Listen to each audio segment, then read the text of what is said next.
نحمده ونصلي ونسلم على سيدنا ومولانا محمد رسوله النبي الأمين المكين الحنين الكريم الرؤوف الرحيم. اما بعد، اعوذ باللہ من الشیطان الرجیم، بسم اللہ الرحمن الرحیم. وَلَوْ أَنَّنَا نَزَّلْنَا إِلَيْهِمُ الْمَلَائِكَةَ وَكَلَّمَهُمُ الْمَوْتَى وَحَشَّرْنَا عَلَيْهِمْ كُلَّ شَيْءٍ قُبُلًا مَا كَانُوا لِيُؤْمِنُوا إِلَّا أَن يَشَاءَ اللَّهُ وَلَكِنَّ أَكْثَرَهُمْ يَجْهَلُونَ. صدق اللہ مولانا العظیم.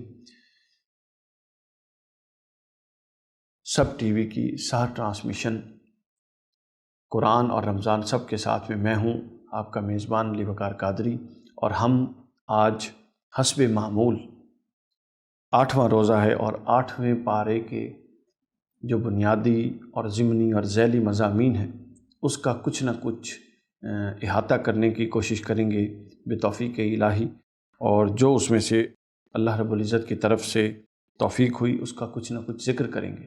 ہمارا گفتگو کا منہج آپ لوگوں کے علم میں ہے، جو سامعین و ناظرین ہمارے ساتھ چل رہے ہیں پہلے روزے سے وہ جانتے ہیں کہ ابتداً 5 سے 7 منٹ میں اس کسی بھی پارے کے ہم جو بنیادی اور اساسی موضوعات ہیں صرف ان کا بیان کر کے ایک شارٹ ویو دے دیتے ہیں، اور اس کے بعد آگے جو میسر وقت ہے اس میں اس کے مضامین پر جتنا ایک تفصیل سے بات چیت کی گنجائش ہو.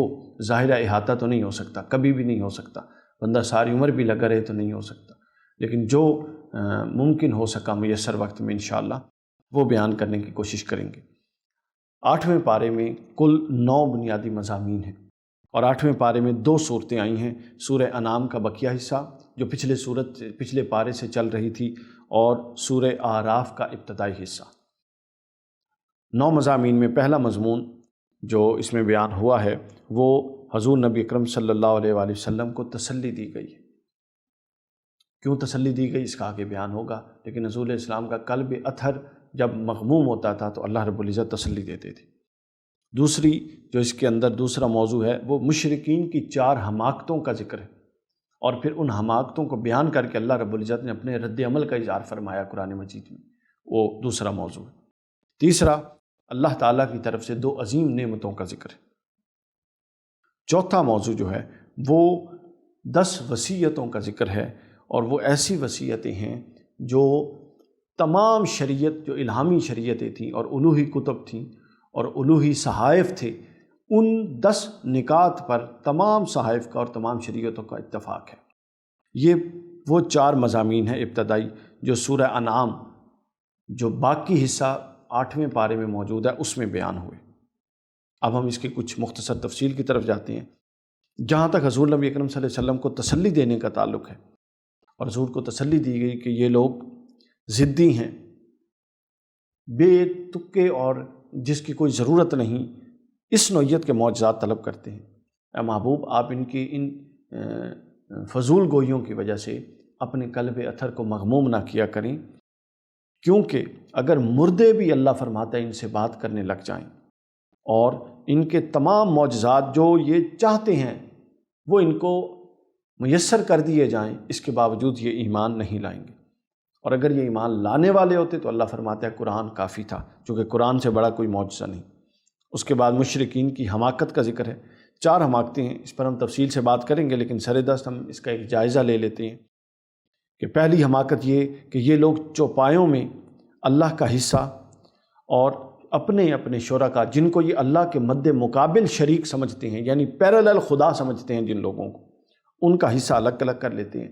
اور ظالم ایسے ہیں کہ اپنے شرکا کا حصہ اللہ کے حصے میں نہیں ملنے دیتے، اور اللہ کا حصہ اگر ان کے شرکا کے حصے میں مل جائے تو اس کو یہ ناجائز نہیں سمجھتے، یہ کرنے دیتے. اس کے بعد ان کی اگلی حماقت کا ذکر ہے کہ فقر یا عار کے خوف سے یہ اپنی بیٹیوں کو قتل کرتی ہیں تاکہ ان کی پرورش پر خرچ نہ ہو، پھر جب شادی ہوگی تو ان کی شادی پر خرچ نہ ہو، تعلیم و تربیت پر خرچ نہ ہو، اور پھر آخر میں ان کی وراثت ان کو نہ دینی پڑے. اس کے بعد تیسرا چوپایوں کی قسموں کا بیان ہے، جانوروں کی کچھ قسموں کا بیان ہے جو انہوں نے خود سے مشرکین نے اپنے بضع میں خیش تقسیم کر کے رکھی تھی. ایک حصہ تھا جو وہ اپنے پیشواؤں کے لیے اور مذہبی پیشواؤں کے لیے انہوں نے مخصوص کر رکھا تھا۔ دوسرے کچھ جانور ایسے تھے جن پر انہوں نے اپنی طرف سے ہی سوار ہونا ممنوع یہ تصور کر رکھا تھا۔ تیسرا وہ کہ جنہیں وہ غیر اللہ کے نام پر ذبح کرتے وقت اللہ کے علاوہ کسی کا نام لیتے تھے۔ ان تین کا ذکر ہے۔ اس کے بعد چوتھا جو ان کی حماقت ہے وہ چوپائے کے بچے عورتوں پر حرام سمجھ، یعنی یہ جانوروں کا جو بچہ پیدا ہو جاتا تھا وہ سمجھتے کہ یہ بچہ عورتیں نہیں کھا سکتی، اور اگر وہ بچہ مردہ پیدا ہوتا تو پھر وہ سمجھتے کہ ہاں اب یہ حلال ہے، مرد بھی کھا سکتے ہیں، عورتیں بھی کھا سکتی ہیں، لیکن اگر زندہ پیدا ہوتا تو مرد تو کھا سکتے ہیں، عورتیں نہیں کھا سکتی۔ یعنی یہ ایک فضول نوعیت کی چیزیں تھیں جو مشرکین کے جو ان کے معمولات تھے، جس کو قرآن مجید نے بیان فرمایا۔ اس کے بعد تیسرا نقطہ اللہ تعالیٰ کی دو نعمتوں کا ذکر ہے۔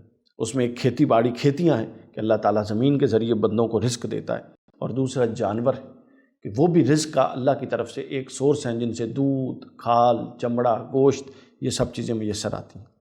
اور چوتھی 10 وصیتیں تھیں جو اللہ رب العزت نے اپنے تمام جتنی شریعتیں اور الوہی صحائف اور کتب نازل فرمائیں ان سب کے اندر وہ تعلیمات اتفاق رائے سے پائی جاتی ہیں، جس میں ایک اللہ کے ساتھ کسی کو شریک نہ ٹھہرانا، دوسرا ماں باپ کے ساتھ حسن سلوک کرنا، تیسرا اولاد کو قتل نہ کرنا، چوتھا برائیوں سے اجتناب کرنا، پانچواں ناحق قتل نہ کرنا، چھٹا یتیموں کا مال نہ کھانا، ساتواں ناپ تول پورا رکھنا، آٹھواں بات کرتے وقت انصاف کو مد نظر رکھنا، نواں اللہ کے عہد کو پورا کرنا، اور 10واں صراط مستقیم ہی کی اتباع کرنا۔ یہ 10 چیزیں ایسی ہیں جو تمام شریعتوں میں اتفاق رائے سے پائی جاتی ہیں۔ اس کے بعد سورہ اعراف کا وہ حصہ آتا ہے جو 8ویں پارے میں ہے۔ تو ہم نے پہلے 4 جو بنیادی موضوع تھے اپنے 9 اساسی موضوعات میں سے اس پارے کے 4 موضوع جو سورہ انعام کے ابتدائی حصے میں آئے وہ بیان کر دیے۔ اب 5واں بنیادی موضوع بیان کر رہی ہیں جو سورہ انعام کے ختم ہونے کے بعد سورہ اعراف کے ابتدائی حصے میں آیا ہے۔ وہ موضوع جو ہے وہ اللہ تعالیٰ کی نعمتوں کا شمار ہے۔ 5 باتیں ہیں جو اس کے بعد آئیں جو سورہ اعراف کا وہ حصہ جو 8ویں پارے میں ہے، اس میں جو بنیادی اور اساسی مضمون ہے وہ 5 ہیں۔ جس طرح میں نے عرض کیا کہ سورہ انعام کے جو بنیادی مضمون ہیں جتنا حصہ اس کا 8ویں پارے میں ہے وہ بنیادی مضامین 4 تھے، اور سورہ انعام کا سورہ اعراف کا جو حصہ 8ویں پارے میں ہے اس میں بنیادی مضامین 5 ہیں۔ ان 4 کا ہم بیان کر دیا، اب ہم ان 5 کا بیان کر رہے ہیں۔ ان 5 میں پہلا، اور کل مضامین کو اگر گنے 8ویں پارے کے تو اس میں 5واں اللہ کی نشانیاں، اللہ کی نعمتوں کا ذکر ہے۔ اس کے بعد چھٹا 4 ندائیں دی گئی ہیں اس پارے میں جو بڑی اس پارے کی خاصیت ہے، اس پر ہم بات کریں گے۔ 7واں جنتیوں اور جہنمیوں کے درمیان مکالمہ، بات چیت جو اس پارے میں نقل ہوئی ہے۔ اس کے بعد 8واں اللہ رب العزت کی قدرت کے دلائل ہیں، اور 9واں اور آخری جو اس کا اساسی موضوع ہے وہ مختلف کچھ قوموں کے قصے بیان ہوئے ہیں، قصص بیان ہوئے ہیں۔ اللہ کی نعمتیں جو بیان ہوئی ہیں اس پارے میں، اس حصے میں، وہ ایک قرآن مجید ہے، ایک تمکین فی الارض ہے، دوسرا انسانوں کی تخلیق ہے، انسان کو مسجود ملائکہ بنایا گیا، یعنی انسان کی تکریم کے یہ پہلو زیر بحث ہے۔ اس کے بعد جو 4 ندائیں ہیں وہ صرف اس صورت میں 4 دفعہ یا بنی آدم کہہ کر اللہ نے مخاطب کیا ہے، پورے قرآن میں کہیں اور نہیں ہے۔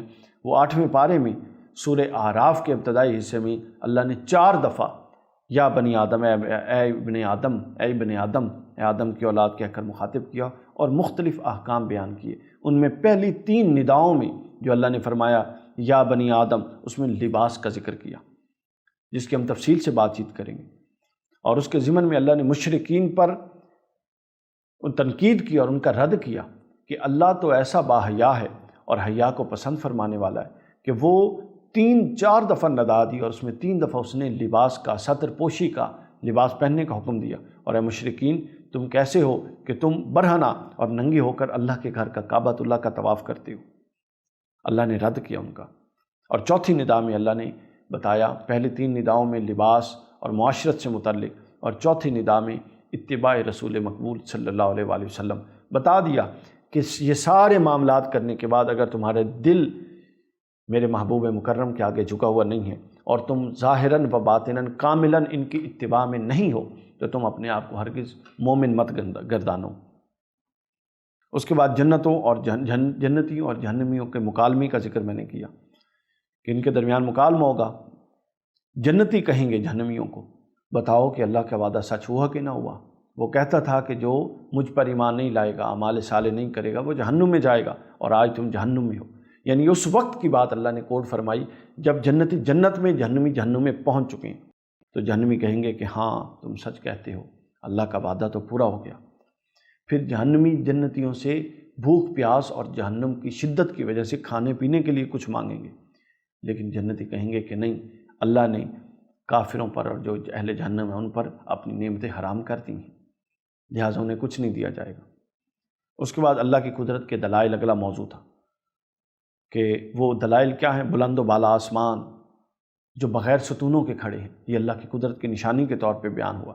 وسیع و عریض عرش اور کرسی، اس کے بعد دن اور رات کا نظام، پھر چمکتے سورج، چاند اور ستاروں کا ذکر، پھر ہواؤں اور بادلوں کا ذکر، پھر زمین سے نکلنے والی نباتات کا ذکر۔ ان تمام چیزوں کو اللہ نے اپنی قدرت کے کرشموں کے طور پہ بیان فرمایا، اور آخر میں 5 قوموں کا قصہ اور واقعہ کہیں اختصار سے کہیں تفصیل سے بیان ہوا، اور انہی واقعات سے چلتے چلتے ہم جو مضامین ہیں وہ 8ویں پارے سے اختتام پذیر ہوتے ہیں، 9ویں پارے میں داخل ہو جاتے ہیں۔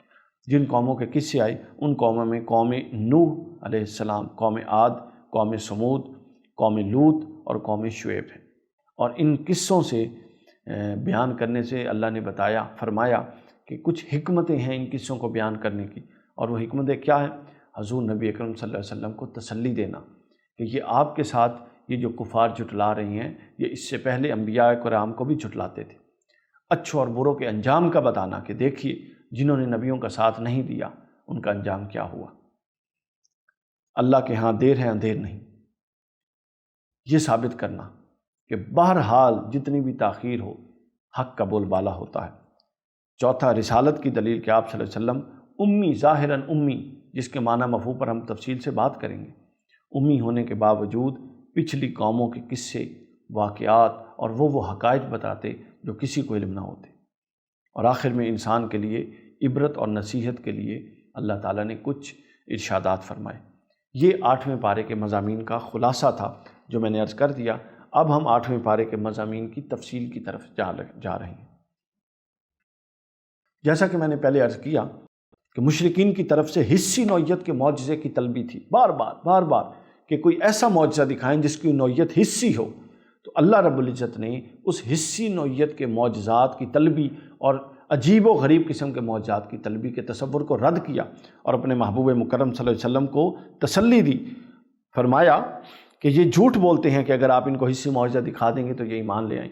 اللہ نے فرمایا کہ ان کے دل اتنے سخت ہیں اور یہ کفر پر اتنے جری ہو چکے ہیں کہ اگر ان کو وہ حسی معجزات جو یہ طلب کر رہے ہیں بالفرض دکھا بھی دیے جائیں، اور یہاں تک ہو جائے کہ مردے قبروں سے اٹھ کے ان سے بات کرنے لگیں اور ان کو حق کی دعوت دینے لگیں، اے محبوب یہ پھر بھی ایمان نہیں لائیں گے، ان کے اندر ایمان لانے کی کوئی گنجائش نہیں۔ اس لیے آپ اپنے قلب اطہر کو مغموم نہ ہونے دیں۔ الوہی تعلیمات کا استہزاء کرنا، ان کا مذاق اڑانا ان کفار و مشرکین کا ہمیشہ شیوا رہا، اور ہر نبی کے دور میں یہ ایسا ہی کرتے رہے۔ اور آخر میں یہ موضوع ختم کرتے ہوئے پہلا حسی دلائل، حسی معجزات کی طلب والا جو مشرکین کی طرف سے تھا، اس موضوع کو ختم کرتے ہوئے اللہ نے پھر قرآن مجید کے معجزہ ہونے کی طرف اشارہ کیا، اور فرمایا کہ اگر واقعی یہ کسی معجزے کو چاہتے ہیں اور ان کو ایمان لانے کے لیے کوئی معجزہ چاہیے، تو اگر یہ اپنے دعوے میں سچے ہوتے تو قرآن سے بڑھ کے کوئی معجزہ نہیں۔ قرآن مجید کے آنے کے بعد یہ نہ کوئی معجزہ طلب کرتے بلکہ سر تسلیم خم کر لیتے، لیکن یہ قرآن کے آنے کے بعد معجزات طلب کرتے ہیں، جس سے پتہ چلتا ہے کہ یہ حقیقتاً ایمان کی جستجو میں نہیں ہے، محض اپنی طبیعت اور اپنی فطرت کے اندر جو خباثتیں اور شرارتیں ہیں اس کو بروئے کار لا رہے ہیں۔ اس کے بعد 8ویں پارے میں مومن اور کافر کی مثال دی گئی، اور بڑی شاندار مثال دی گئی دوسرے رکوع میں، کہ مومن کی مثال اس شخص کی طرح ہے جو زندہ ہے اور ہم نے اس کو نور عطا کر دیا، اور کافر کی مثال اس شخص کی طرح ہے جو مردہ ہے اور تاریکیوں میں پھنسا ہوا ہے۔ یعنی آپ دیکھیے کہ ایمان اور کفر اس کو اللہ نے حیات اور موت سے تعبیر فرمایا، اور ایمان و کفر اسی کو اللہ نے نور اور تاریکی سے تعبیر فرمایا کہ ایمان حیات بھی ہے اور بیک وقت نور بھی ہے۔ کیوں؟ چونکہ ایمان حیات اس لیے ہے کہ جو مقصد حیات ہے رضا الہی کا حصول، ایمان کا وہ بنیادی جزو ہے، اور ایمان نور اس لیے ہے کہ جس روشنی اور جس رہنمائی میں انسان نے چلنا ہے وہ ایمان سے میسر آتی ہے۔ جبکہ دوسری طرف آپ جب دیکھتے ہیں تو دوسری طرف مردہ ہے، چونکہ جس کے پاس ایمان اور روح مقصد حیات ہی نہیں ہے، اس کو یہی نہیں پتا کہ اس کو بنایا کس نے ہے، اس کو اس کی ہی معرفت نہیں کہ اس کا خالق کون ہے، اس کا اس سے ہی تعلق نہیں کہ اس کا خالق کون ہے، تو اس سے بڑا مردہ کون ہو سکتا ہے؟ اور اس کے بعد چونکہ مقصد ہی کوئی نہیں، جاننا ہی کوئی نہیں، میں جو جبلی خواہشات ہیں جو جانور کے اندر، کتے کے اندر، بلی کے اندر، تمام جانوروں میں بھوک، شہوت، سونا، جاگنا، یہ تمام جبلی نوعیت کی خواہشات جو ہر چوپایوں میں بھی پائی جاتی ہیں، جب انسان انہی کے گرد گھوم جائے گا اور اس کو یہ نہیں پتا کہ کس روشنی میں آگے جا کے زندگی کے سفر طے کرنی ہے، تو پھر وہ تاریکی میں ہی ہوگا۔ تو قرآن نے مثال دی کہ مومن زندہ ہے اور نور میں چلتا ہے، اور کافر مردہ ہے اور تاریکیوں میں بھٹک رہا ہے۔ اس کے بعد ہدایت کا قرآنی ضابطہ بیان ہوتا ہے، اگلا موضوع جو 8ویں پارے میں آتا ہے، ہدایت کا قرآنی ضابطہ بیان ہوتا ہے کہ قرآن مجید اور اللہ رب العزت اور اللہ کے رسول یہ جب کسی کو ہدایت فراہم کرتے ہیں تو اس کا ضابطہ ہے، اس کا طریقہ کار ہے۔ وہ ضابطہ کیا ہے کہ اللہ نے فرمایا کہ ایمان اور ہدایت صرف اللہ کے ہاتھ میں ہے، مگر وہ ہدایت آتی کیسے ہے؟ آپ کیسے مسلمان ہوئے؟ ہم کیسے ہوئے؟ ہمارے پاس اللہ کا پیغام کیسے آیا؟ اللہ کے نبیوں کے ذریعے، اللہ کے رسولوں کے ذریعے پیغام آتا ہے۔ اللہ نے خود نہیں آنا ہوتا کسی کے پاس، اللہ کی سنت، اللہ کا طریقہ کار اور اللہ کا منہج ہدایت یہ ہے کہ وہ اپنی مخلوقات جن سے وہ بہت محبت کرتا ہے ان کو اپنے محبوب بندوں کے ذریعے ہدایت میسر کرتا ہے۔ یہ اس کا ضابطہ ہے، وہ مالک ہے، وہ چاہتا تو ہر کوئی صبح اٹھتا ان کی تکیے کے نیچے کتاب پڑھی ہوتی، وہ چاہتا تو کسی کو کتاب کی ضرورت نہیں تھی، بلکہ ہر ایک کے دل میں براہ راست ایمان ڈال دیتا، کسی چیز کی ضرورت ہی نہیں ہوتی، کوئی اللہ کا منکر اور کافر اور غیر مسلم ہوتا ہی نہیں۔ اللہ چاہتا تو یہ سب معاملات کر سکتا تھا، جبراً ہدایت پہ رکھ سکتا تھا، مگر اللہ نے اس طریق کو پسند نہیں فرمایا۔ پسند کیا فرمایا؟ رسولوں کو بھیجا، اور رسولوں کے ذریعے جس نے اللہ کو مانا اسی کو اللہ کو ماننا تصور کیا گیا، اور جس نے رسولوں کی تصدیق کی اور تکذیب کی اس نے گویا اللہ کی تصدیق و تکذیب کی، اس کو کافر قرار دیا گیا۔ یہ ضابطہ ہے۔ اس پر اگر کسی کو اعتراض ہے تو وہ پھر اللہ کے طریقہ کار پر اعتراض کرے، چونکہ اللہ سے بڑھ کے تو حکیم کوئی نہیں ہے، کیونکہ اس سے بہتر طریقہ ہوتا انسانوں کو ہدایت میسر کرنے کا تو لامحالہ اللہ کی ذات وہ اپناتی۔ جب اللہ کے ذات کے نزدیک یہ سب سے بہترین طریقہ ہے جس کو اللہ نے چنا انسانیت کی ہدایت کے لیے، کہ وہ نبیوں کو بھیجتا ہے، نبیوں کو منبع رشد و ہدایت بناتا ہے اور نبیوں کے ذریعے ہدایت میسر کرواتا ہے، تو دوسرا کوئی کس کی مجال ہو سکتی ہے کہ جو اس منع سے ہٹ کے کہے کہ ہمیں نبیوں کی ہدایت نہیں چاہیے، براہ راست اللہ سے چاہیے؟ یہ اس ضابطے کے خلاف ورزی ہے جو اللہ نے قرآن مجید میں بنایا۔ اور یہی سورۃ فاتحہ ہر نماز میں ہم کیوں پڑھتے ہیں؟ وہ ملخص، وہ خلاصہ ہے، وہ دیباچہ، پریمبل ہے پورے قرآن کا۔ اس میں اللہ رب العزت نے فرمایا صراط الذین، جب ہم دعا کرتے ہیں اہدنا الصراط المستقیم، اے باری تعالیٰ ہمیں صراط مستقیم پہ چلا، سیدھی راہ پہ چلا، تو اللہ فرماتا ہے کہ یہ بھی ساتھ جوڑ دو اس دعا کے کہ صراط الذین، ان لوگوں کی رستہ انعمت علیہم، جن پر میں نے انعام کیا، یعنی انعام یافتوں کے رستے کے ساتھ صراط مستقیم جڑا ہوا ہے۔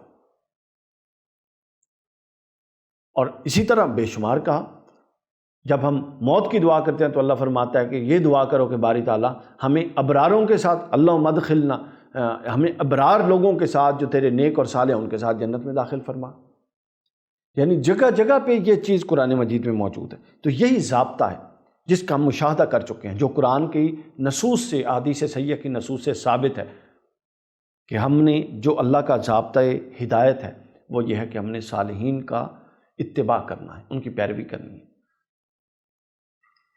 اور جو صالحین کی پیروی نہیں کرتا وہ اللہ تعالیٰ کے ضابطے کے مطابق ہدایت یافتہ تصور نہیں ہوتا۔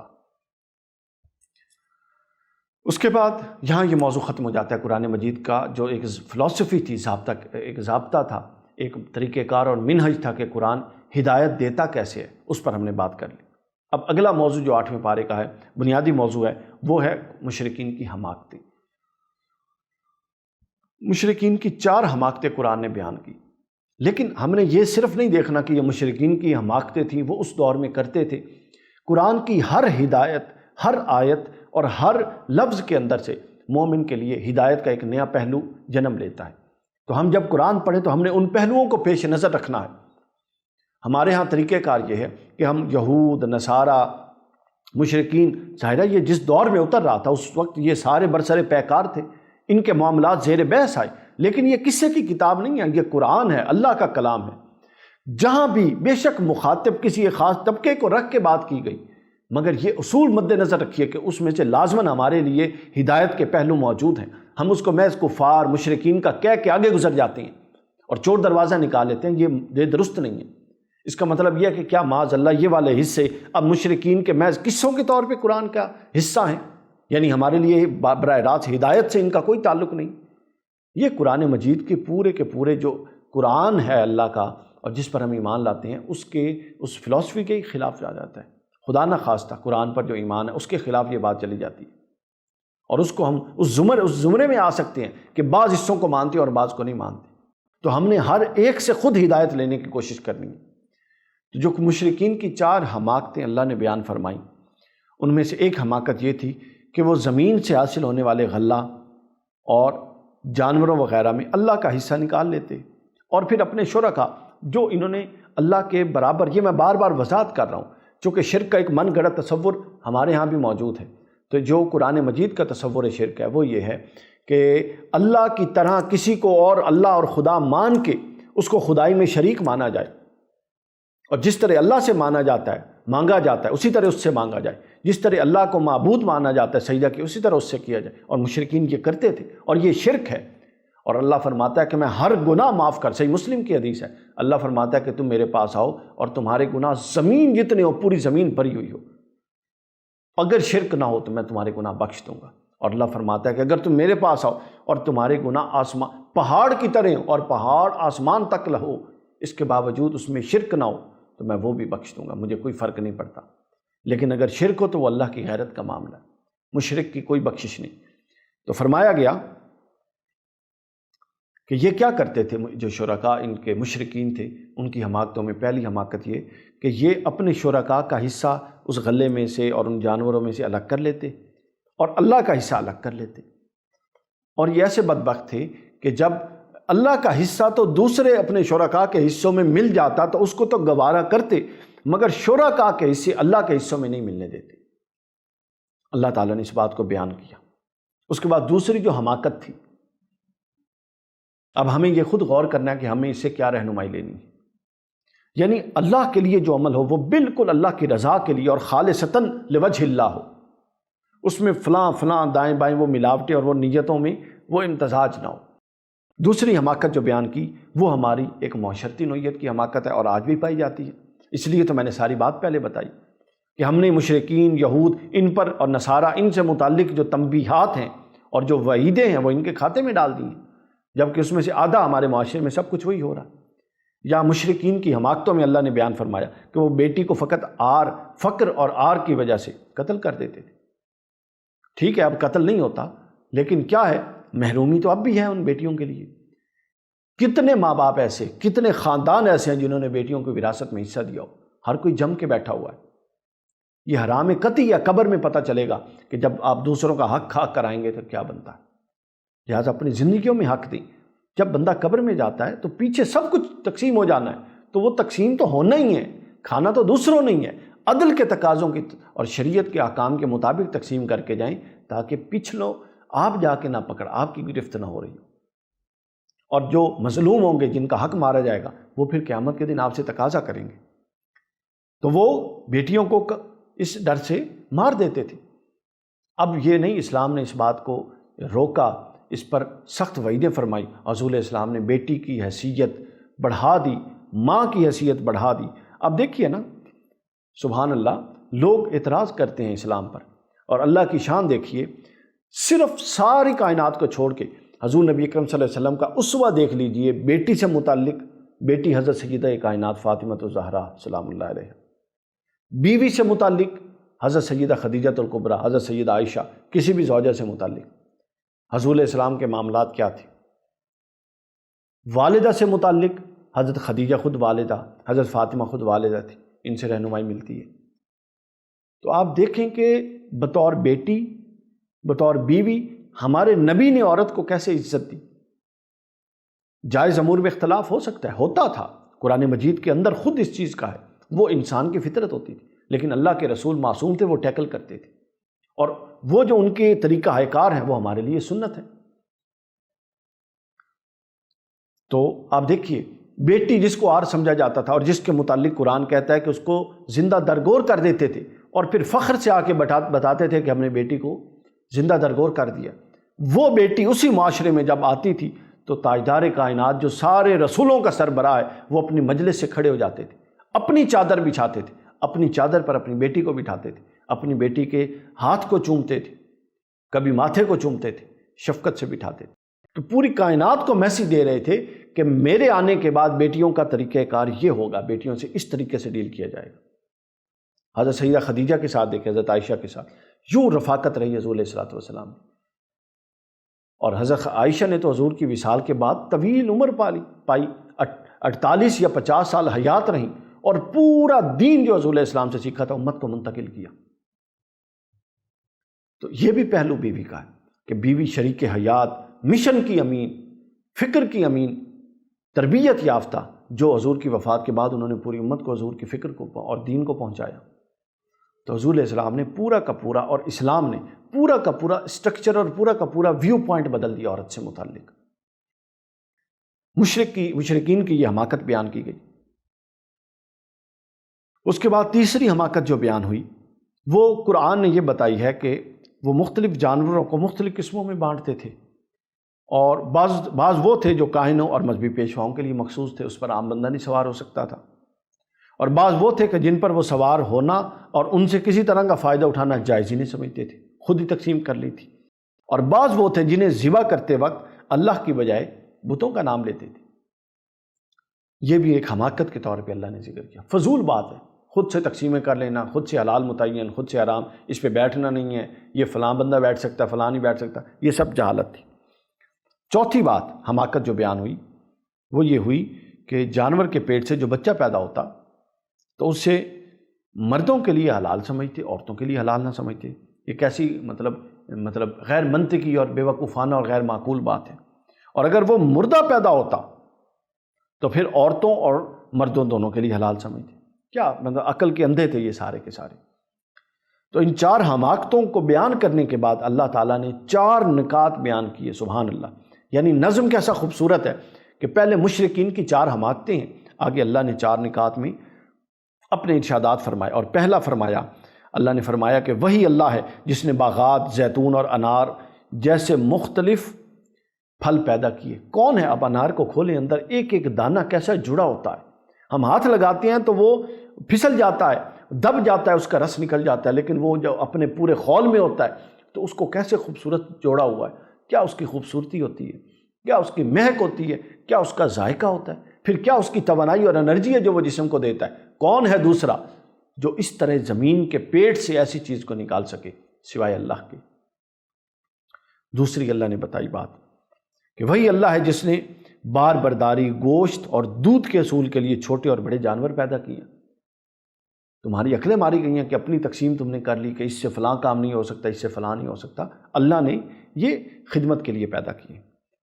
اس کے بعد تیسری بات بتائی، اور ان جانوروں اور کھانے پینے کی حلال چیزوں میں حلال اور حرام کرنے کا اختیار صرف اللہ کے پاس ہے۔ آپ دیکھیے کہ یہ بات ہم کئی دفعہ کر چکے ہیں، اور قرآن میں یہ بات کتنی ریپیٹڈلی آئی ہے۔ میرا خیال ہے شاید پہلے پارے کے علاوہ تقریباً سارے پاروں میں یہ بات آئی ہے، یہ موضوع آیا کہ حلال وہی ہے جو اللہ نے حلال کیا، اور حرام وہی ہے جو اللہ نے حرام کیا۔ یہ کیوں آیا ہے؟ یہ اس لیے آیا ہے کہ ہم خود حلال کرنے بیٹھ گئے، اور ہم خود جب حرام کو حرام کرنے بیٹھ گئے، اور ہر ایک جس کا جو ذوق آیا اس نے اس کو حلال کر دیا، اور جس مذہبی پیش رو کا جو ذوق آیا اس نے اس کو حرام کر دیا۔ اور یہ حلال و حرام وہ کر رہے ہیں جن کا دین کے بنیادی مصادر اور مراجع سے پتہ ہی نہیں، اپروچ ہی نہیں، یعنی سنی سنائی ذوق اور مطلب ہلکی پھلکی میٹھی میٹھی باتوں میں مطلب اپنی مرضی کے حلال اور اپنی مرضی کے حرام ایسا نہیں ہوتا۔ تو اللہ رب العزت نے فرمایا کہ حلال اور حرام کرنے کا اختیار اللہ کی ذات کو ہے۔ اور چوتھی بات اللہ نے فرمائی کہ وہ جس چیز کو چاہتا ہے حلال کرتا ہے، جس کو چاہتا ہے حرام کرتا ہے، یہ اختیار اس کے پاس ہے، یہ تصرف صرف اللہ اور اللہ کے رسول کے پاس ہے، علاوہ اس کے کسی تیسری شخصیت کے پاس نہیں۔ یہ بار بار بات پلے باندھ لیں کہ حلال کرنے کا اور حرام کرنے کا اختیار صرف اللہ اور اللہ کے رسول کے پاس ہے، اس کے علاوہ کسی کے پاس نہیں۔ یہاں یہ موضوع پہلے مشرکین کی 4 حماقتیں اور اس پر اللہ رب العزت کی 4 جو نکات اور 4 ارشادات اللہ نے فرمائے وہ بیان ہوئے، اور یہاں یہ موضوع ختم ہو جاتا ہے۔ اس کے بعد اگلا جو موضوع شروع ہوتا ہے، بڑا شاندار خوبصورت موضوع 8ویں پارے میں، وہ موضوع ہے شریعت کی 10 متفقہ وصیتیں۔ جتنی شریعتیں اللہ رب العزت نے نازل کی، ہر شریعت کا کرکس ایک ہوتا ہے، یعنی سب کی بنیاد شرعی امور اور عبادات میں تھوڑا اختلاف ہے، شریعتوں میں مختلف ہیں، لیکن جو عقائد ہیں جو بنیادی عقائد ہیں وہ ہمیشہ سے ایک رہے ہیں۔ بنیادی مذہب اور دین تمام انبیاء کا اسلام تھا، اور اس کی بنیاد توحید تھی، رسالت تھی اور آخرت تھی۔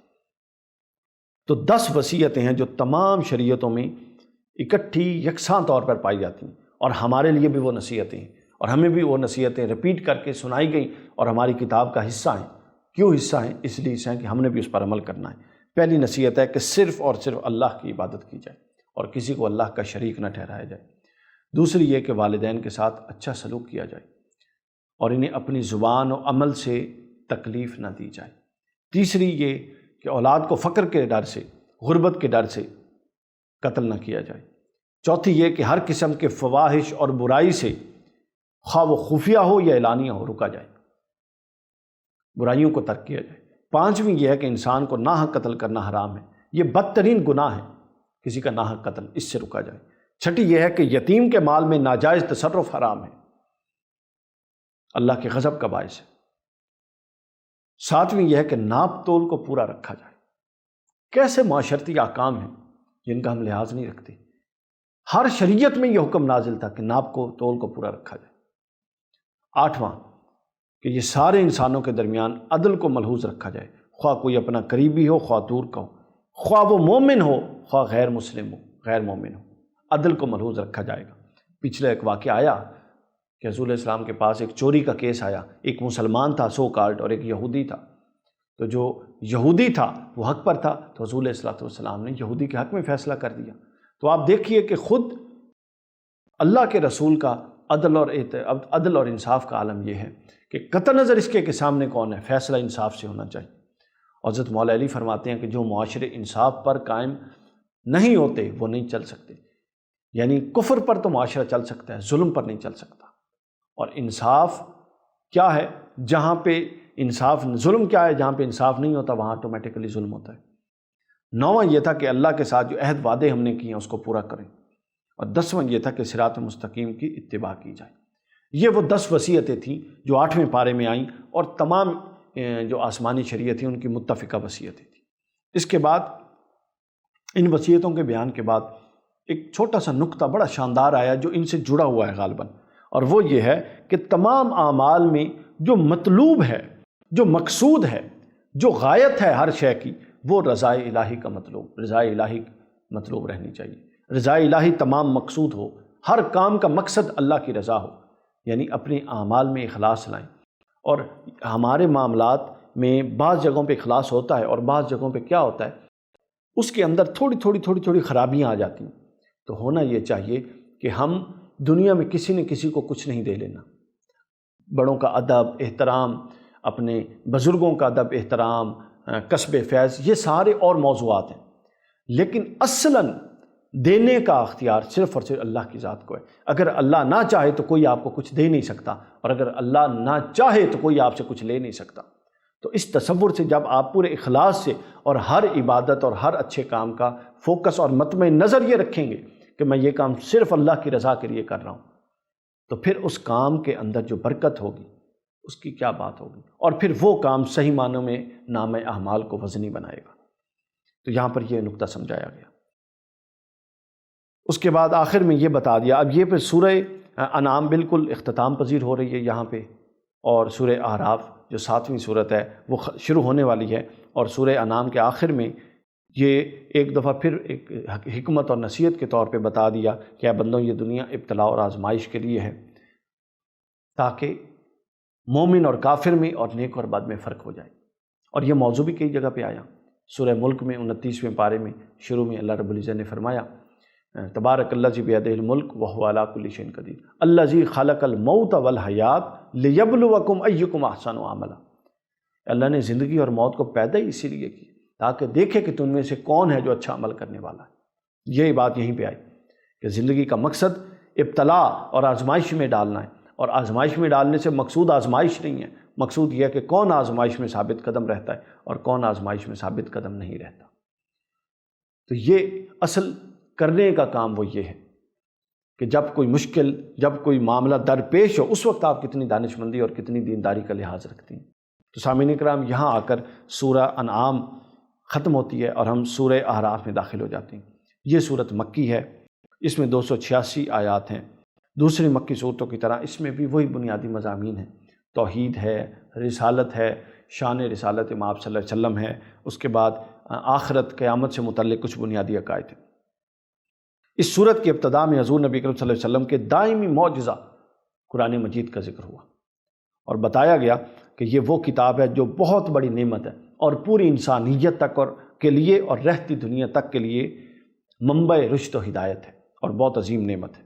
اس کے بعد دوسرا جو موضوع اس صورت میں اور اس پارے میں آگے زیر بحث آیا وہ وحدت انسانی کا تھا۔ انسان کو پیغام اللہ رب العزت نے دیا کہ اے انسان، تجھے ایک ماں اور ایک باپ سے ہم نے پیدا کیا، اور تم سب کہیں نہ کہیں آپس میں جڑے ہوئے ہو، تمہاری اوپر سے اصل ایک ہے، لہٰذا آپس میں بھائی بھائی بن کے رہو اور آپس میں اتفاق اور اتحاد سے رہو۔ اس کے بعد اگلا جو نقطہ زیر بحث آیا وہ تکریم انسانیت سے متعلق تھا۔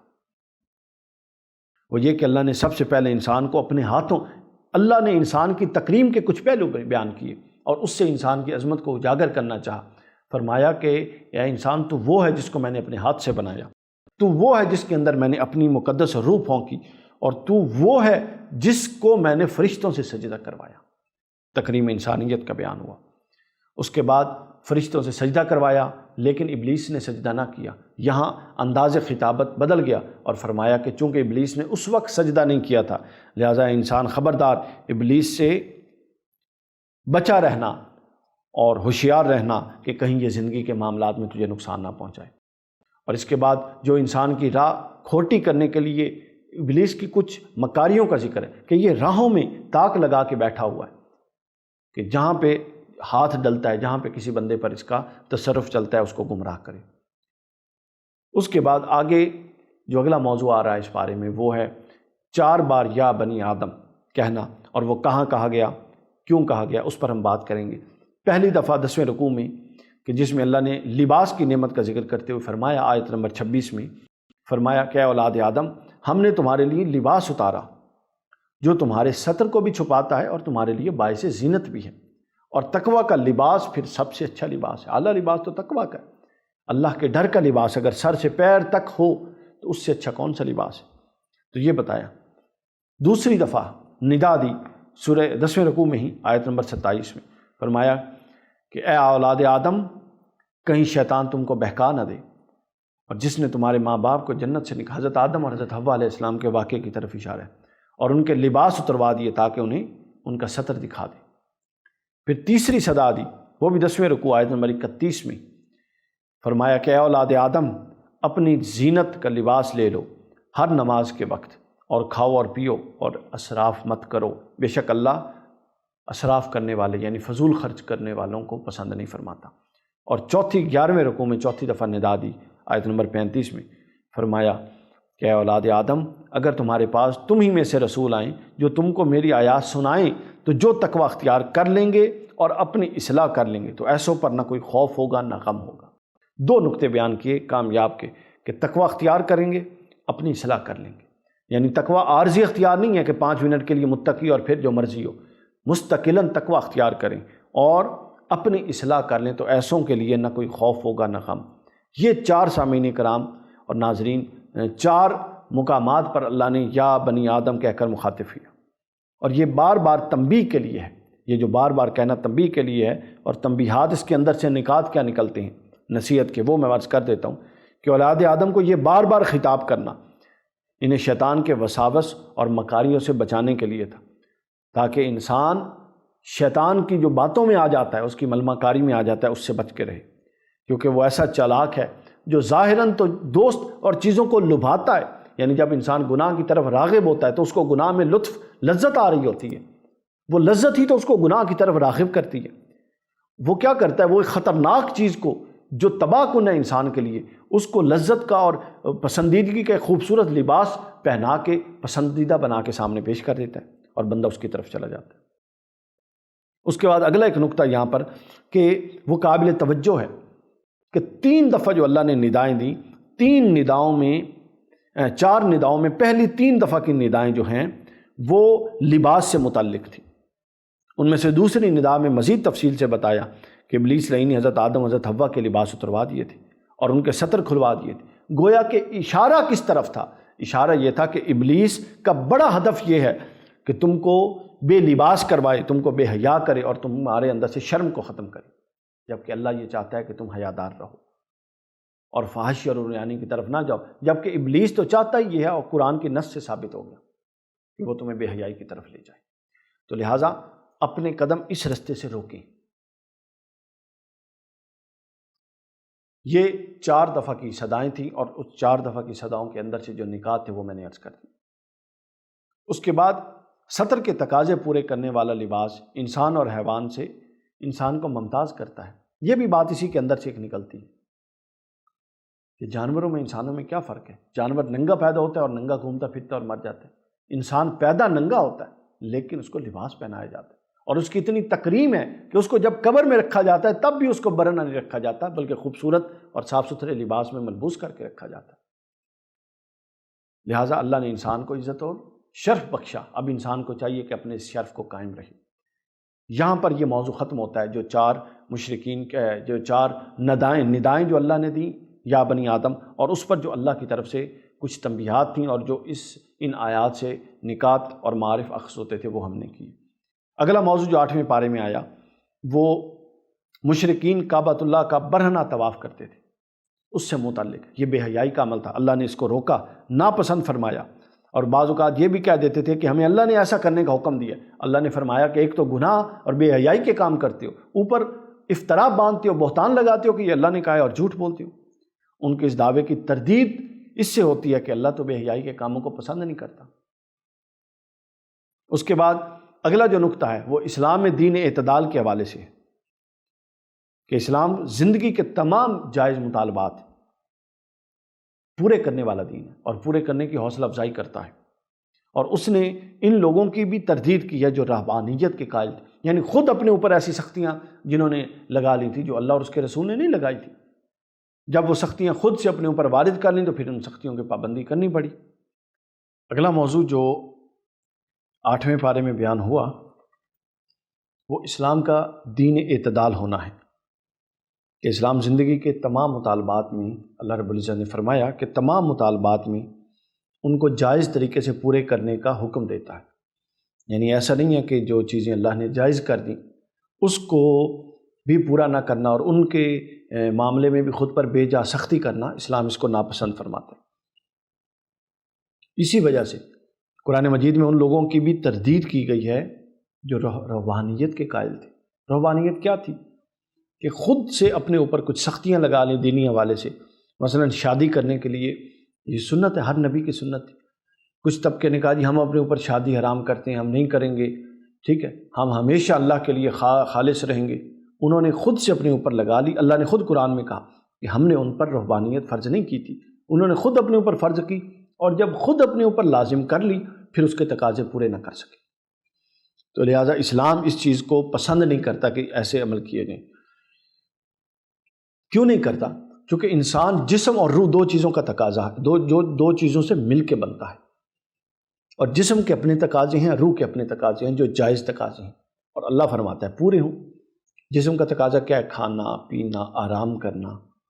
روح کا تقاضا اللہ کا ذکر، معرفت، علم، دانش، حکمت، تو دونوں کے تقاضے بیک وقت پورے کرنے ضروری ہیں. ہمیں شدت پسند نہیں ہونا کسی ایک طرف. Access of every thing is bad. یہ اصول اسلام کا دیا ہوا اصول ہے. اب اس اصول کو سمجھانے کے لیے میں آپ کے سامنے ایک روایت پیش کرنے لگا ہوں. اس سے آپ اس پورے اصول کو بڑے بہترین طریقے سے سمجھ جائیں گے. حضرت سلمان فارسی رضی اللہ تعالیٰ عنہ، آپ کو پتہ چلا حضور علیہ السلام کی حیات ظاہری کا دور تھا، ابھی حضور علیہ السلام تشریف فرما تھے. ان کو پتہ چلا کہ حضرت ابو درداء رضی اللہ تعالیٰ عنہ جو صحابی ہیں، ان کا معمول یہ بن گیا کہ وہ دن کو روزے سے رہتے ہیں مستقل، اور ساری رات قیام کرتے ہیں، اور یہ ان کا مستقل معمول بن گیا ہے. یہ خبر حضرت سلمان فارسی تک پہنچی تو حضرت سلمان فارسی ان کے پاس گئے، انہیں نصیحت کی، فرمایا کہ تمہارے اوپر تمہارے رب کا بھی حق ہے. اب یہ غور طلب جملے ہیں. فرمایا تمہارے اوپر تمہارے رب کا بھی حق ہے، تمہارے اوپر تمہارے نفس کا بھی حق ہے، اور تمہارے اوپر تمہارے گھر والوں کا بھی حق ہے.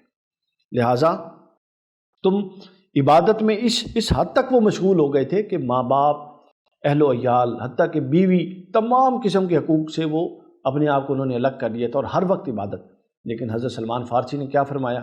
فرمایا کہ اللہ کے حقوق ہیں، عبادت کرو، پھر نفس کا بھی حق ہے کہ آرام کرو، وہ چاہتا ہے کہ آرام ہو کچھ وقت، پھر بیوی بچوں کا بھی حق ہے کہ ان کو وقت ان کے حقوق پورے کرو. حضرت سلمان فارسی نے جب یہ بات فرمائی تو یہ بات حضرت ابو درداء کو کہ سلیمان فارسی نے یہ بات فرمائی ہے، یہ واقعہ حضور نبی اکرم صلی اللہ علیہ وسلم کے سامنے پہنچ گیا. حضور علیہ السلام نے جب یہ پورا معاملہ سنا تو آپ نے فرمایا کہ سلمان نے سچ کہا ہے. یعنی حضرت سلمان فارسی کے اس نصیحت کو آپ نے انڈورس کیا اور اس کو اکنالج کیا اور اس کو سیکنڈ کیا، اور فرمایا کہ یہ درست ہے کہ اللہ کا حق ہے عبادت کی جائے، بیوی بچوں کا حق ہے کہ ان کو وقت دیے جائے، ان کے حقوق و فرائض پورے کیے جائیں، اور اس کے بعد انسان کی اپنی نفس، اپنی جان کا بھی حق ہے کہ اللہ نہیں چاہتا کہ اپنے آپ کو ایسے عذاب میں ڈال دیں، خود سے اپنے آپ کو تکلیفیں دینے شروع کر دیں. یہ بالکل جاہلانہ تصور ہے. تو حقیقی تصور کیا ہے کہ ان تمام حقوق میں توازن رکھا جائے. اس کے بعد اگلا موضوع جو 8ویں پارے میں ہے، 3 گروہوں کا ذکر ہے، جس میں سے 2 کا کثرت سے اور 1 کا کم. وہ جو 2 گروہ ہیں، ایک اہل جنت ہیں اور ایک اہل دوزخ ہیں، اور تیسرا جو گروہ ہے وہ اعراف، مقام اعراف پر جو لوگ رکے ہوئے ہیں. اسی نسبت سے اس صورت کا نام بھی سورہ اعراف ہے. تو اس میں سے ایک گروہ ضد، ہٹ درمی، اناد، کفر اور استکبار کی راہ اپنانے والا ہے اور جہنم میں رہنے والا ہے کفار کا، اور دوسرا گروہ تسلیم و انقیاد اور ایمان اور اطاعت گزاری پر چلنے والا ہے، اہل جنت کا ہے وہ گروہ. تو ان دونوں کے درمیان اہل جنت جنت میں چلے گئے، اہل دوزخ دوزخ میں چلے گئے. وہاں جا کے ان دونوں کے درمیان مکالمہ ہوا جو قرآن نے نقل کیا، خوبصورت مکالمہ. اہل جنت نے دوزخیوں سے سوال کیا کہ کیا اہل جنت میں جو جنتی تھے انہوں نے دوزخیوں سے سوال کیا کہ کیا تمہیں آج اللہ کے وعدے سچ نظر آ گئے جس کا تم دنیا میں انکار کرتے تھے؟ انہوں نے کہا ہاں ہمیں سچ نظر آ گئے، واقعی اللہ کے سب وعدے سچ ہوئے. دوزخی جب جہنم کی ہولناکیوں، بھوک پیاس سے شدید تکلیف میں تھے، انہوں نے جنتیوں کے سامنے دستے سوال دراز کیا اور ان سے کہتے ہیں کہ ہمیں کھانے پینے کے لیے کچھ دو. ظاہر ہے لیکن ان کا یہ سوال رائے گاہ جا گیا. کیوں؟ کیونکہ اہل جہنم پر اللہ کی نعمتیں حرام ہیں. یہی تو جہنم ہے کہ اللہ کی نعمتوں سے محرومی ہے اور ان کو عذاب دیا جا رہا ہے. ظاہر ہے وہ ان کو نہیں مل سکا. یہاں ایک تیسرا گروہ ہے اعراف، اصحاب اعراف. وہ کون ہیں؟ وہ لوگ ہیں جو ہیں تو مسلمان مگر ان کے عمل اتنے نہیں تھے کہ ان کو جنت تک لے جائیں. یہ نہ جنت میں جائیں گے نہ جہنم میں، اور اس کے درمیان میں رہیں گے. یعنی ان کا فیصلہ مؤخر کر دیا جائے گا کچھ دیر کے لیے، اور روایات میں ہے کہ بعد ازاں اس کا فیصلہ کر دیا جائے گا کہ وہ بھی جنت میں چلے جائیں گے. ابتداء انہیں نہ تو جنت میں بھیجا جائے گا اور نہ دوزخ میں، مؤخر کر دیا جائے گا. لیکن اللہ تعالیٰ ان کو بھی بہرحال جنت مرحمت فرمائیں گے اور آخر میں جنت میں بھیج دیں گے. ان اصحاب اعراف اور دوزیوں کے درمیان بھی مکالمہ ہے. وہ بھی اسی نوعیت کی ہے، اللہ کے وعدوں سے متعلق اور اللہ کی نعمتوں سے متعلق. یہاں یہ 3 گروہ ہیں جن کا آپس میں بات چیت کا ذکر ہے. اس کے بعد اللہ کی قدرت اور توحید کی 3 دلائل بیان ہوئے ہیں جن پر جا کر یہ پارہ تقریباً اختتام پذیر ہو جاتا ہے. اللہ کی قدرت کے 3 دلائل، بڑے اہم دلائل. اللہ نے فرمایا تہ بتہ ان آسمان، 7 آسمان جو تہ بتہ ہیں ان میں سے ہر ایک دوسرے کے مقابلے میں ایسے ہے جیسے کبہ ہو، اور یہ 7 آسمان وسعت اور عظمت کے باوجود اللہ فرماتا ہے کہ کسی ستون پر نہیں کھڑے. تم تو ایک چھت بغیر ستون اور بغیر دیواروں کی سپورٹ کے نہیں بنا سکتے. لیکن اللہ کی قدرت یہ ہے کہ اس نے اتنا وسیع آسمان اور پھر طے بتہ 7 آسمان اللہ کے محض حکم سے بغیر کسی سہارے اور بغیر کسی ستون پہ کھڑے، جب تک اللہ کا حکم ہے وہ کھڑے۔ دوسری اللہ نے جو اپنی قدرت بیان کی نشانی فرمایا کہ رحمان کا عرش، وسعت کا عرش کی وسعت کا حال یہ ہے کہ سارے آسمان اور سارے زمین اس کا احاطہ نہیں کر سکتے۔ یعنی ابھی تو آسمانوں اور زمینوں کی بات تھی، اب اللہ نے اپنے عرش کی بات کی۔ اور سمجھانے کے لیے میں یہ بھی بتا دوں کہ عرش کے مقابلے میں ایک کرسی بھی ہے، تو جو کرسی ہے اس کرسی پر جس کا آیا کرسی میں ذکر ہے، اس کرسی کی وسعت کا یہ عالم ہے، یعنی عرش اور کرسی کے درمیان معاملہ یہ ہے کہ کرسی ایسے ہی ہے عرش پر کہ جیسے وسیع و عریض میدان میں کوئی حلقہ پڑا ہوا ہو، مخصوص جگہ ہو۔ کرسی کی وسعت کا یہ عالم ہے کہ 7 زمینیں اور 7 آسمان اس سے وہ وسیع ہے، وہ اس میں نہیں سما سکتی۔ تو اگر کرسی کا یہ عالم ہے جو کہ عرش کی نسبت اس کا معاملہ یہ ہے کہ وہ کہیں چھوٹا سا ایک حلقہ پڑا ہوا ہے، کرسی کا یہ عالم ہے، تو پھر عرش کی وسعت کا کیا عالم ہوگا؟ اللہ نے بتایا کہ میں اس عرش کا خالق ہوں۔ یہ اپنی قدرت کی دوسری نشانی بیان کی۔ پہلی نشانی قدرت کی 7 آسمان، دوسری نشانی عرش کی وسعت، اور پھر عرش کی وسعت کو سمجھانے کے لیے میں نے کرسی کی مثال دی کہ کرسی سے متعلق روایات میں ہے کہ 7 آسمان اور 7 زمین پر وہ محیط ہے، ان سے بھی بالا ہے، وہ 7 آسمان اور 7 زمین کرسی کا احاطہ نہیں کر سکتے۔ تو جب کرسی کی وسعت یہ ہے تو پھر جس عرش پر وہ کرسی ہے اس عرش کی وسعت کیا ہوگی؟ تیسری جو دلیل ہے وہ یہ ہے کہ سورج، چاند، ستاروں کی تخلیق اور یہ سب چیزیں ایک طے شدہ دائرے میں اپنے مقرر مدار میں اللہ کے حکم سے حرکت کر رہی اور فضا میں تیر رہی۔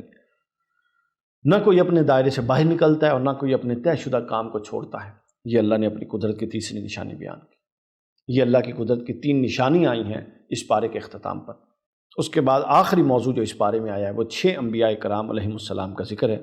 حضرت نوح علیہ السلام کا، حضرت ہود علیہ السلام کا، حضرت صالح علیہ السلام، حضرت لوط علیہ السلام، حضرت شعیب علیہ السلام اور حضرت موسیٰ علیہ السلام کا قصہ۔ حضرت موسیٰ کا قصہ اس میں نسبتاً تفصیل سے ہے جو کہ پھر 9ویں پارے میں چلا جاتا ہے۔ تو یہاں پر جو قصے بیان ہوئے ان قصوں سے کچھ حکمتیں اللہ فرماتا ہے، میں تمہیں یہ قصے بیان ایسے اللہ نہیں کرتا، بلکہ ان قصوں کو بیان کرنے سے اس کے اندر رموز ہیں، اس کے اندر حکمتیں ہیں۔ اور وہ حکمتیں کیا ہیں؟ وہ حکمتیں اللہ رب العزت نے بیان کر کے یہاں یہ پارہ ختم ہو جاتا ہے۔ وہ 5 حکمتیں بیان کی، اس میں سے ایک حکمت یہ ہے کہ حضور نبی اکرم صلی اللہ علیہ وسلم کو مخالفوں کی ایذا رسانیوں پر تسلی دی جائے۔ یہ جو آپ کے ساتھ کر رہے ہیں اب کل بہتر مغموم نہ کریں، یہی نوح کے ساتھ ہوا، یہی ابراہیم کے ساتھ ہوا، یہی موسیٰ کے ساتھ ہوا علیہ السلام، اور یہی تمام انبیاء کے ساتھ ہوا۔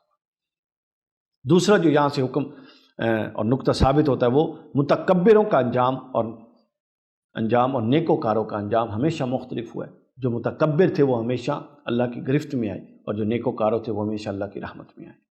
تیسرا جو اس بات سے سمجھ آتی ہے وہ یہ ہے کہ تنبیہ کرنا، اس بات پر تنبیہ کرنا مقصود تھا کہ اللہ کے ہاں دیر تو ہے، اندھیر نہیں۔ اگر کسی ظالم کا شملہ بلند ہے اور وہ گھوم پھر رہا ہے اور اس کی گرفت نہیں ہو رہی، کسی قاتل کا، ظالم کا، تو یہ مت سمجھے کہ وہ بس بچت ہو گئی۔ اللہ کی لاٹھی آئے گی لیکن اس کی آواز نہیں ہوتی، وہ پتہ نہیں چلتا کہاں تک پہنچ گئی۔ تو لہٰذا وہاں پہ دیر ہے، اندھیر نہیں۔ چوتھا اس میں یہ بتایا گیا کہ حضور نبی اکرم صلی اللہ علیہ وسلم کی نبوت کی سچائی کی دلیل یہ ہے کہ آپ امی ہیں۔ امی کا مطلب بعض لوگ کرتے ہیں ان پڑھ، یہ مطلب درست نہیں ہے، یہ مطلب خود ان پڑھوں والا مطلب ہے۔ امی کا مطلب یہ ہوتا ہے کہ جس نے کسی انسان سے نہ پڑھا ہو، اس کو اللہ نے پڑھایا، اللہ نے خود پڑھایا، ظاہر ہے اللہ نے نبی بنا کے بھیجا۔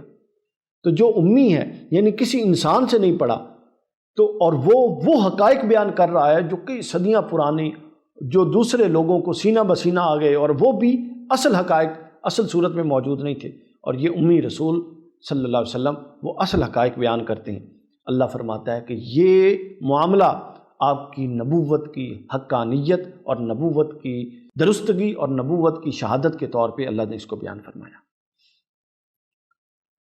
اس کے بعد انسانوں کے لیے عبرت اور نصیحت کا سامان پیش کیا کہ ان واقعات میں جو مومنین ہیں ان کے لیے بھی عبرت کا نشان ہے، اور جو رائے حق سے ہٹے ہوئے ہیں ان کے لیے بھی عبرت کا نشان ہے، اور وہ اس طور پہ ہے کہ وہ دیکھ رہے ہیں کہ جو رائے حق سے ہٹے تھے ان کا کیا انجام ہوا۔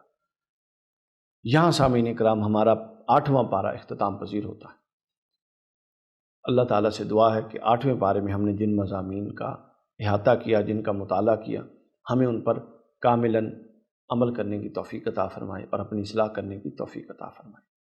وما علینا الا البلاغ المبین۔